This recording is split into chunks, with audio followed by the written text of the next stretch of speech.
If chocolate isn't the answer, could you repeat the question?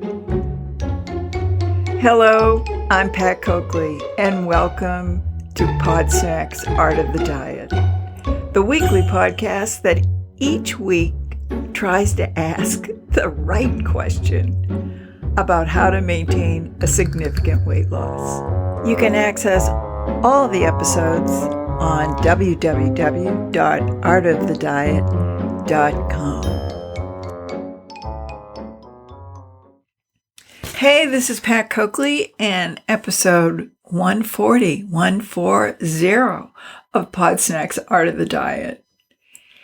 And today I'm talking about rituals and habits and what the difference is. And the reason I was inspired about this topic was that I live 15 minutes from Hopkinton, Massachusetts, which is the starting spot for the Boston Marathon, which just completed on Monday. And it truly was the worst marathon day I remember in 73 years weather-wise. Of course, the bombing 5 years ago was the worst day, but weather-wise, it was Monday. And it not only rained torrentially at times, upwards, I think, to 2 inches over the course of the early morning and afternoon, but it was cold. So when you looked at updates of these runners, you had to stop and say, would I do that? And my immediate answer was, no way would I do that. But it gave me an appreciation of what the ritual of this race is and how individuals are inspired by the ritual to create habits of training that they have to commit to. And I thought, that's sort of like weight maintenance. We have to have a higher standard to be going for, either appearance or health or something that inspires us. And then we have to create habits that allow us to get in the race. Are we going to be able to take this journey, make the steps, complete the journey? And as you know, I can make everything about food, and so I am now just going to talk about the rituals in my life and the difference between rituals and habits. For example, I have a habit developed of walking 3 times a day for about a half hour. I would consider that like a marathoner puts on their schedule. They have to run 3 miles today or 6 miles today or 10 miles today. I'm not that ambitious, but I do have a habit of walking 3 times a day. But I have a ritual every day of preparing the coffee pot exactly the same amount of water, same amount of scoops of my Dunkin' Donuts regular coffee, and preparing the coffee maker the night before, so that when I wake up, all I have to do is press the button. I don't have to go through the measuring or the pouring of the water. And I consider this a ritual because it does serve a higher meaning in my life. And coffee really is a conduit to me of so many things other than just having a hot drink. So that's what I'm going to talk about today and how it compares to artists, because I decided to look up habits of artists, what artists eat, and I came across this treasure trove of detail about different artists. And I found out that Beethoven and I, well, we're sort of alike. He ritualized the preparation of his coffee and the drinking of it. And I just felt enormous pride that Beethoven and I shared anything. Okay? So that's where I'm going with this. There's going to be a lot of humor, but I think there's going to be some seriousness and no politics. Hello. It's a free week. So let me just briefly explain what coffee does to me as clearly as I can. And that will explain, I think, the rituals around it and the respect I have for it. And I'm absolutely addicted to it. Not so much in quantity. I think Balzac, the writer, drank 40 to 50 cups of coffee a day. Now, someone in the article that was discussing this said perhaps he overdid it. And I went, perhaps 40 or 50 cups of coffee a day? And he died prematurely at 51 from, I don't know what, but he was dead at 51. But at any rate, here's how it goes. I wake up in the morning, like this morning. I woke up and I went, oh, it's Wednesday. I have to do that podcast. I don't know what I'm going to do about that podcast. Maybe I'll give up the podcast. I don't have anything to say this week.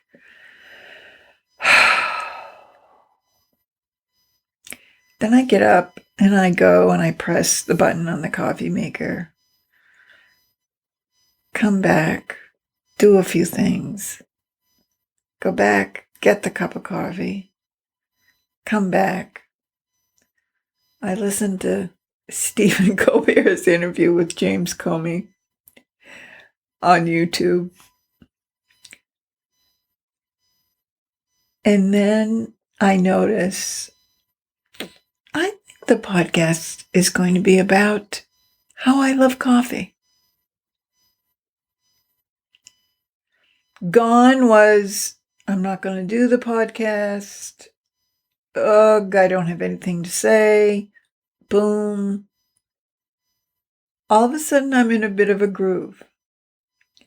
Now, I had already researched the artist thing the day before, but wasn't entirely sure what I was going to do with it. I was sort of riffing on the similarities and differences I might have with well-known artists. One of the tropes, of course, is starving artists. And you can be sure I, under no circumstance, would be a starving artist. I would eat my canvas before I would go without a meal. So that's something that I don't share in common. Lack of income from one's art, I can relate to, but I will find a way to eat one way or another. But at any rate, what it illustrates is the difference between my worldview before a cup of coffee and after a cup of coffee is literally the difference of a room, a dark room versus a room that has a light lit. It is that dramatic a difference for me. Now, I've known this for a long time, but when I was working full time and had external places I had to be at early morning hours, I don't think I was aware of it. The outside world pressures were forcing me out of bed and doing different things. But it was once I gave up the full-time employment and started morphing into my creative arts life that I realized how dependent I was on this cup of coffee. And, in the course of the morning, I might have 3 cups of coffee and good size ones, not just a simple cup. But unlike Balzac, I can't have more than 4 cups of coffee, let's say, or else I start getting jittery and anxious and don't feel that bright about life. So there is a real balance that this beverage gives me until it doesn't, and then it starts generating negative things. I would perhaps in the afternoon, mid-afternoon, have an iced coffee, which has a different effect on me than the morning coffee. It's not the difference between a dark room and a room with a light on, but there is some energy coming from that, getting me tuned in, attentive to whatever the task at hand. And I do think a link with creativity. And this is a cup of coffee. The iced coffee is ritualized too. It's not black coffee like the morning coffee is.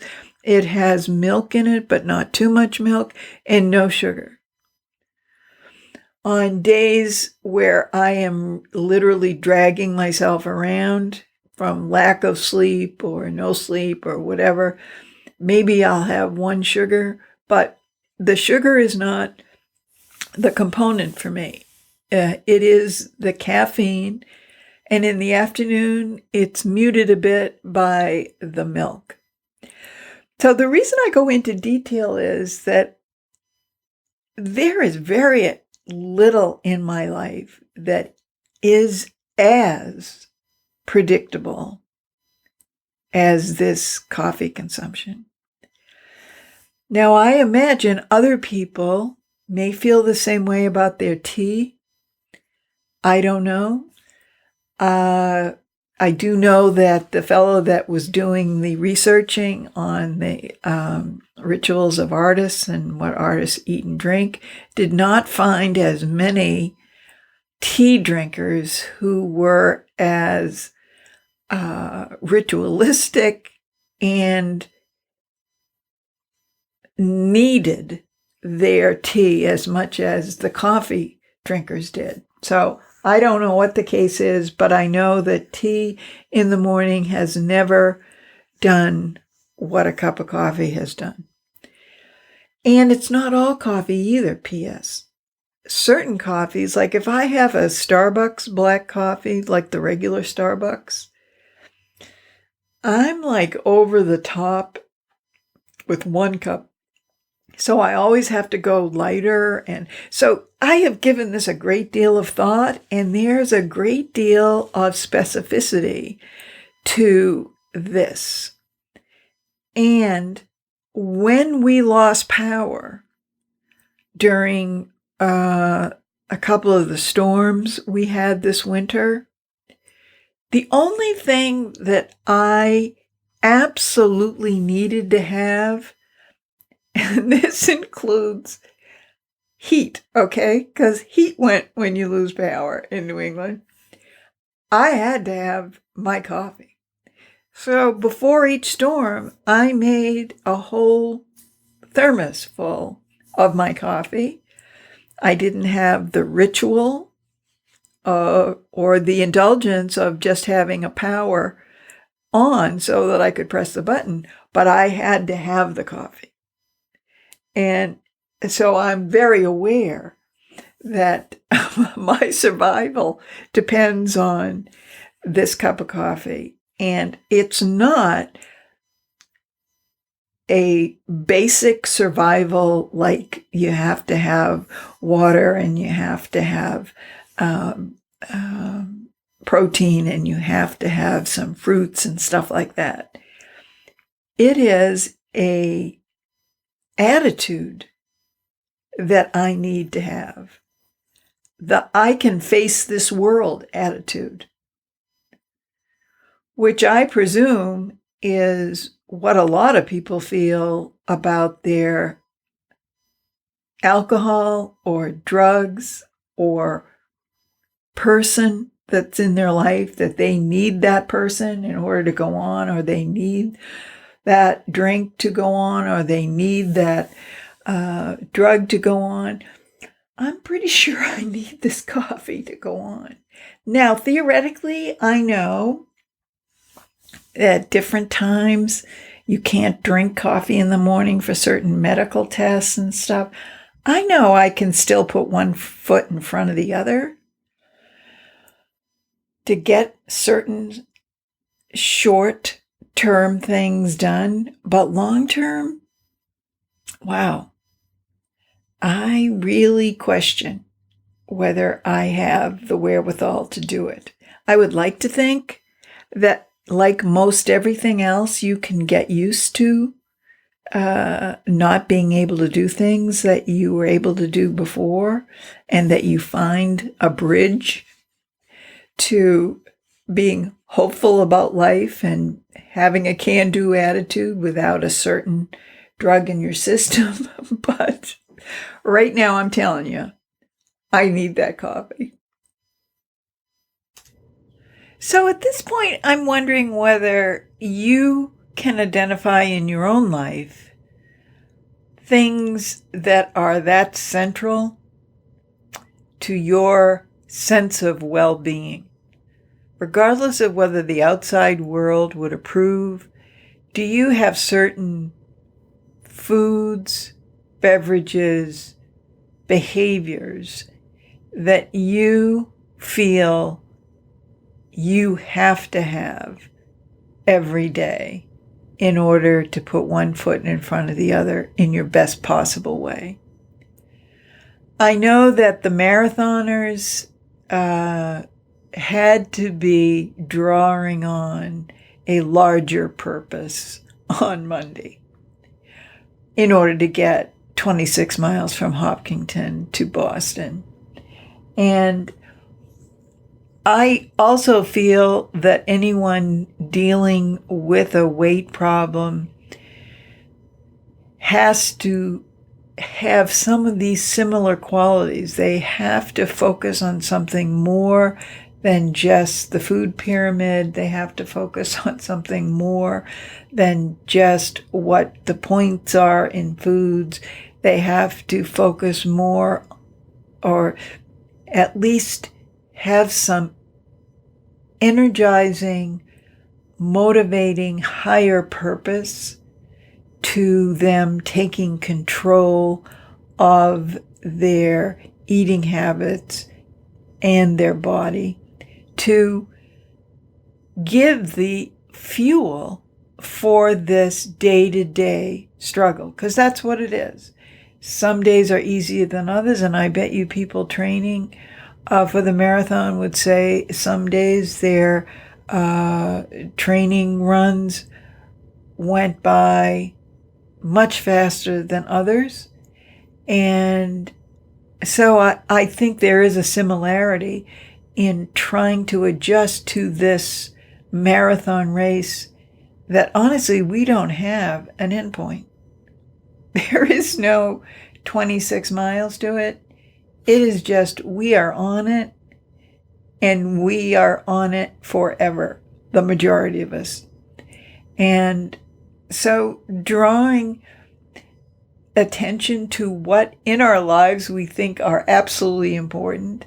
And I know some people feel that the ritual of cooking itself is something very dear to them, in that when, let's say if they've been a baker and they're known in their family for making all these great sweet bake things, And when they have to control it in terms of their own proximity to it, it's a real loss for them not to be doing this preparation. And so they learn how to prepare it without also overindulging in it. And it's a challenge.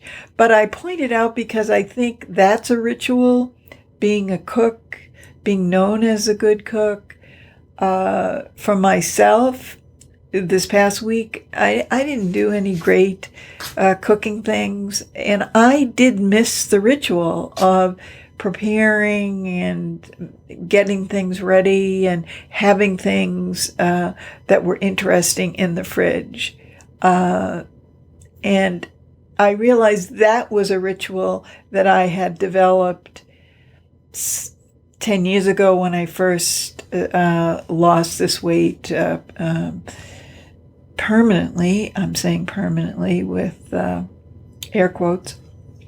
And I have come to realize that it is a ritual that is more than just feeding me a meal. It is connecting me up with, maybe my mother's tradition of cooking. Although I don't think she loved it. She certainly did it, and she did it well. And I have greater appreciation for what she did now, since I consider myself a cook, not anything you'd want to read my book on cooking. No, you wouldn't.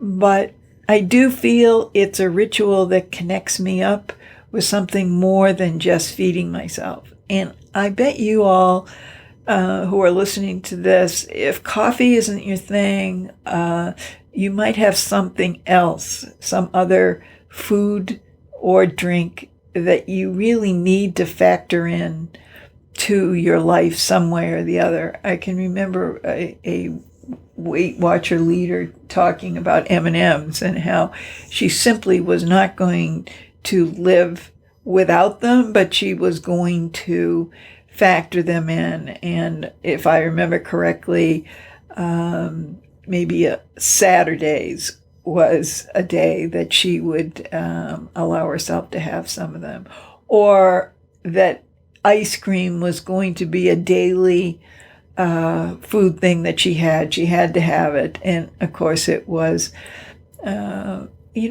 portion controlled, and perhaps it wasn't the full fat ice cream, but the idea of ice cream. And to me, that doesn't apply to food as much as it applies to caffeine. But this whole experiment is now making me look at what foods may be on their way to being, I have to have them. Particularly since I've lived without sugar and without grain for months at a time, and have realized that, boy, I've got to have some grains in my daily life. They can't be an occasional treat. The sugar can be an occasional thing. Grains cannot. So I really have done some more than average thinking about it, but wonder if you have also, and can take stock and say clear-eyed, this is what I need every day to continue on this journey of weight maintenance. And other things may fall away or not be present, but I need to have X, Y, or Z. Now, I do want to share with you some stories about artists who had their coffee fix. And one of them was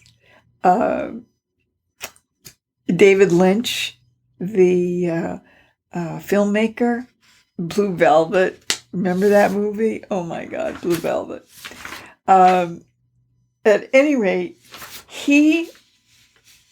you may know him now as a spokesman for transcendental transcendental meditation. But before that, he had a ritual with going to Big Bob's. Now, let me find the story and then I'll continue. Okay, so David Lynch was a devoted customer to a certain Los Angeles diner. And this is what he said. For 7 years, I ate at Bob's Big Boy. I would go at 2:30 p.m. after the lunch rush. I ate a chocolate shake and 4, 5, 6, 7 cups of coffee with lots of sugar. And there's lots of sugar in that chocolate shake. It's a thick shake in a silver goblet. I would get a rush from all the sugar, and I would get so many ideas. I would write them on these napkins. It was like I had a desk with paper. All I had to do was remember to bring my pen. But a waitress would give me one if I remembered to return it at the end of my stay. I got a lot of ideas at Bob's.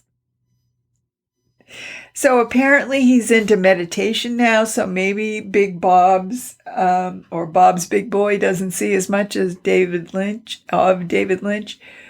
But surely the quantity of sugar that he was having, along with caffeine and along with chocolate, because wow, that combination of coffee and chocolate to me does bring me to another level.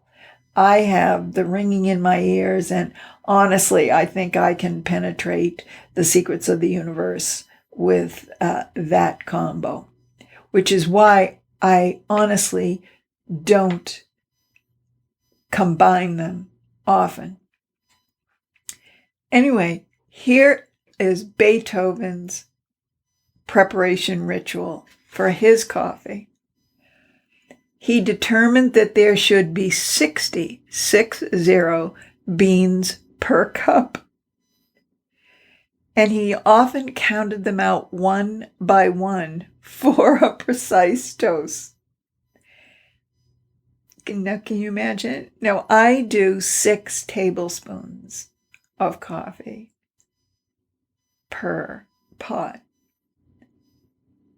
Beethoven counted out 60 beans per cup, one by one. Oh, Lord. The Danish philosopher Søren Kierkegaard had his own ritual.